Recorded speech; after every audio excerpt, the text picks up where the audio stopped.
Morning, y'all. Peek out here in Singapore. It is about 9 o'clock in the morning, and okay, quarter till. Um, and yeah, I have been quite busy trying to sort out all of my priorities because I'm a little scatterbrained, y'all. I get to this place where I want to do stuff, but it's scary and it looks like really big, and so I pick up my phone and forget what the hell I started off doing in the first place, which is super annoying. And lately I have been going back to my night owl tendencies and not getting as much work done. So thank you, Netflix, for the distraction and weakening my will. Okay, I'm gonna own it, right? Weakening my willpower? No, that was me. I chose to watch Netflix instead of actually doing the work I need to do. So with that being said, we'll talk about the process of elimination today because without mistakes, we do not grow. Without the pain, we do not grow. We need those tough things to kind of push us out of our comfort zone because otherwise, we'd still be, sitting at home waiting for our moms to wipe our butts and feed us and get us clothed and dressed and stuff like that. So, with all of this responsibility, right? For our own lives, we need to make sure that we're actually holding ourselves accountable as well. I was going to say great power, but yeah, that doesn't fit in this scenario. So as you all know, I've been reading Lily Singh's book, How to Be a Boss, just kind of taking notes and stuff because I want to learn. I want to read. I want to see from other people's viewpoints because everyone has like a lesson that they can impart to me that I didn't think of things a certain way before. Like I didn't think of that scenario with this particular story that would help deliver the punchline. All right. So basically, I'm on the chapter right now. It's chapter 7, talking about making mistakes is cool. And I like the fact that she said, stop flinching away from, making mistakes or trying different things because obviously it's guaranteed you're going to make mistakes. And this is something I told my daughter just yesterday. You're going to make mistakes. You're going to spend the rest of your life making mistakes.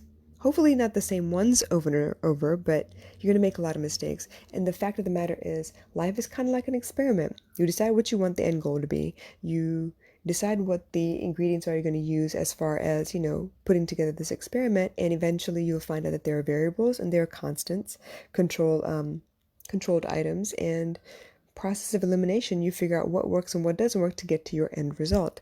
Now, I would consider cooking the same way, but a lot of times it's not. A lot of times the recipe is written down after all the trial and error is finished, right? But even then, I find that when I find a recipe that sounds pretty good, like the ingredients would probably end up tasting pretty good together, I will tweak it along the way and then it becomes an experiment as well. So, experiments aside, life aside, the point is you're going to make mistakes. And if you don't embrace the fact that you're going to make mistakes, you're not going to be able to eliminate the things that don't work for you.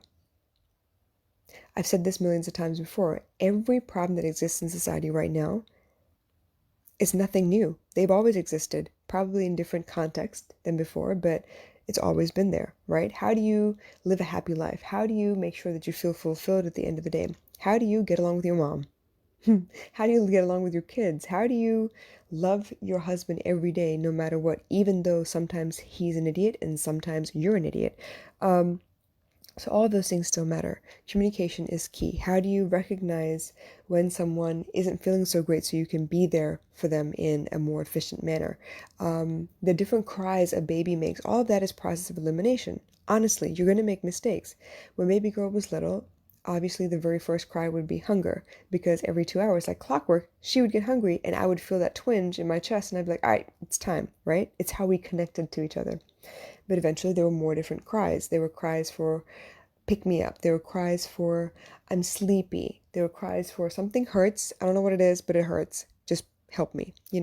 So it eventually became one of those things where when she cried, I kind of had to guess what it was. And sometimes I get it right, sometimes I get it wrong. I don't beat myself up once I get it wrong, though. I try the next thing quickly because it's an emergency situation for me. I had to get her to stop crying because it was making me panicky. I just couldn't deal with it. So with that in mind, right, it was a process of elimination. I had to figure out what worked and what didn't work. Now, there was a time where she had a really tough experience when it came to different textures. She did not do gooey textures. She would throw up very easily, said. Puddings and applesauce, oatmeal, all of that stuff. She just instantly just spit it back up at me. And I had to figure out what foods she liked and what foods she didn't. Now, a lot of times, if she was not paying attention, it was easier to get her to taste the food and actually like enjoy it possibly. But depending on her mood, depending on what was going on around her, depending on who else was eating with her, she took her cues from the people around her too. So she was very, very observant that way. So it was a trial and error process to figure out what she liked and what she didn't like.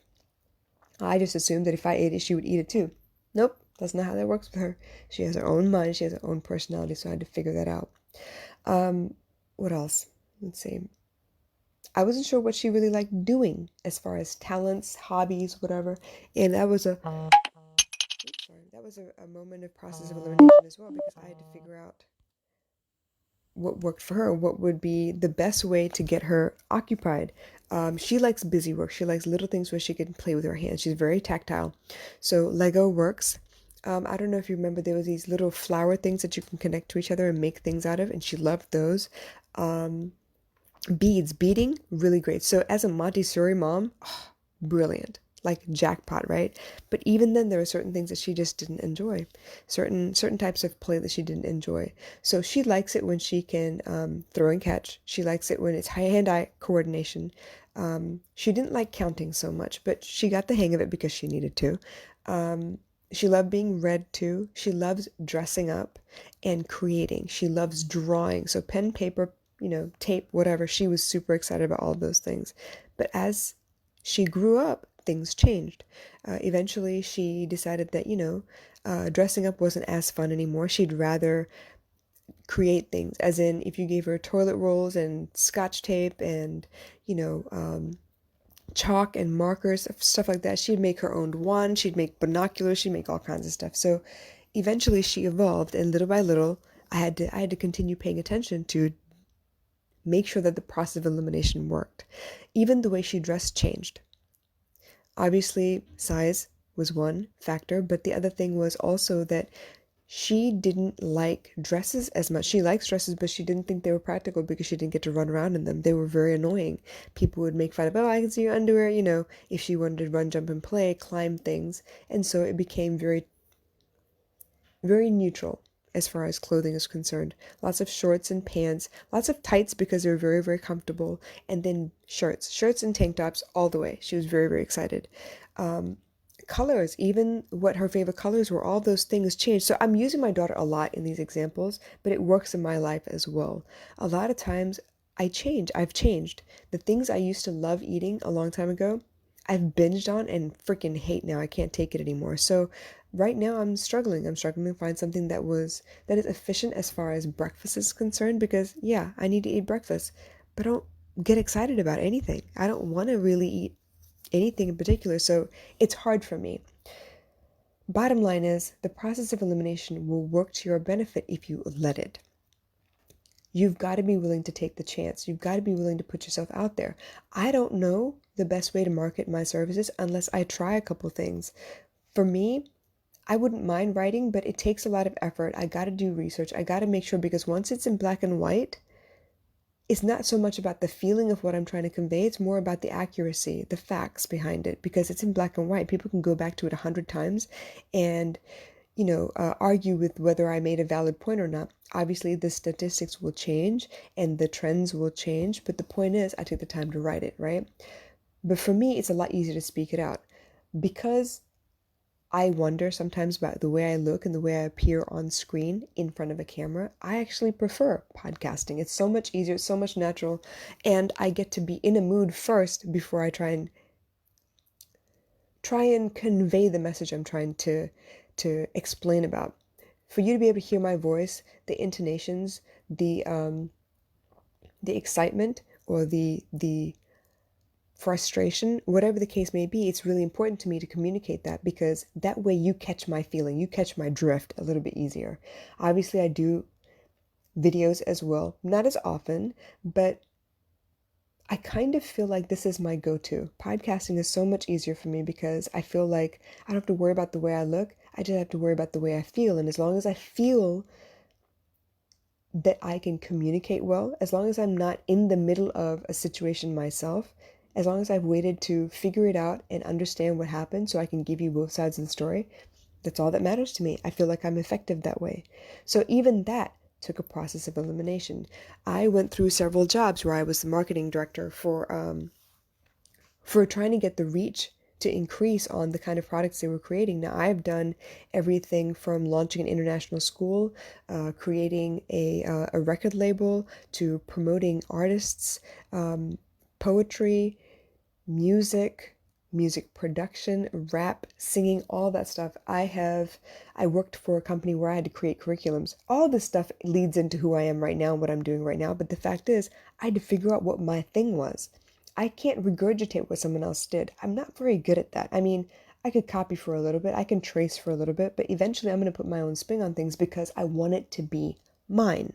I don't want it to be, oh, Pika's version of somebody else. It's like, a Justin Bieber cover or my version of Michael Jackson's dance steps. That's not what I want. I want it to reflect me. I want it to be a part of me.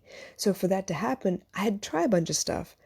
I wasn't automatically the best dancer in my class. I wasn't automatically a great singer. I had to work on those things. I wasn't sure how to control my breath or sit in such a way where my diaphragm would expand so I could actually get my breath out properly with the volume. All those things were trial and error. People can tell you all day long what to do. Bottom line, if you don't try those things, you're not going to know which one works for you. Now, there are people out there that are very good at reading stuff and understanding. And so the best way they know how to explain something is to do exactly the way they learn. They write so that you can read and understand as well. They're very thorough. Lots of times they're detail oriented. They want to put all the details into the blog post or the article itself. Some people are very tactile people. They don't know how to do something until they see it being done. A lot of times, it took me seeing how they minced up carrots or put together certain items or in order on a recipe for me to be able to recreate the same thing. So for me, videos really, really worked because I can see exactly what you did. And even then, I could look at origami instructions that are on paper, but sometimes if they were complicated enough, I needed to see how you held the paper, not just which side was shaded and which side wasn't. It was hard for me. So I am mixed in that regard. There are certain times where I understand by reading, certain times where I understand by listening, certain times where I understand by watching. But for me to be able to create content, I need to be able to spit it out the way the intake is. But even then, I had to figure that out the hard way. Let's put it in the context of working out. Now, I started a fitness group a while back because I wanted to do 100 days of fitness. Yeah, I'm great that way. I like getting all hyped up and stuff, and it's new and shiny, and I want to do something, but I'm not really good at sticking to it. I'm not very good at that, and it's something I really want to change. But even then, I wasn't sure how I could change it. First time I started working out, it was like, oh yeah, I need a gym membership, so I started paying $100 a month, right? For a gym that was on the way home. It was really easy to get to, but even then, depending on what time I came home, because I was working shift work, I didn't feel like stopping by the gym. I wanted to just get home. Maybe it was a really long day. Maybe it was mentally exhausting. Maybe I'd be standing the whole time and I was just not ready to get on a treadmill or lift weights at the time. So even though I tried a gym membership, out of a full year, I think I maybe went 5 times. Terrible, right? Terrible, ridiculous. So I needed to find a way that I wasn't wasting money, but I still was getting the workout in. So then I decided, yeah, okay, let me become a Beachbody coach and I can do the press play thing, right? You buy the stuff, you buy the supplements, all of those things. You press play the first couple of times, and guess what? I about fell out because I didn't have the lung capacity to breathe through a 45-minute session, and I really was not ready for high intensity interval workouts. What the hell? It was hard. So even then, I had to try those things. It didn't work so well for me. Guess what works? If I have a list of things to do, I'm really good at knocking out the list, which means if you give me Monday's workout in the form of 5 push-ups and 10 crunches and, Russian twists and calf raises, how many of each rep? Oh, I can knock that shit out all day long. No problems, I'll get it done. It may not get done right away or all in one shot, but it's going to get done by the time I go to sleep. And that works for me. But guess what? How to execute the workout? I figured that out. How to be consistent? Still working on that. But the point is, if I don't try, I won't know what works for me. So, moral of the story, process of elimination works to your benefit. It helps you figure out what works for you. It helps you figure out where you could be stronger and where you need a little help. Sorry, I said that backwards. I said that twice, didn't I? Where you could be stronger and where you're good, you don't really need that much help. Process of elimination means you can cut out all the extra noise so you can focus on the things that really are priorities to you.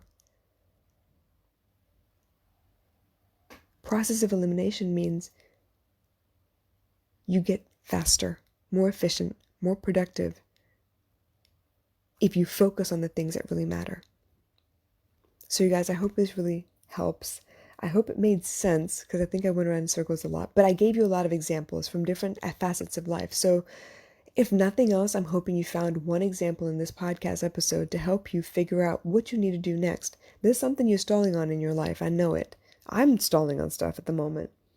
But if you could try a couple things, you can at least eliminate part of the doubts, part of the procrastination, part of the worrying, because you know what does work and what doesn't.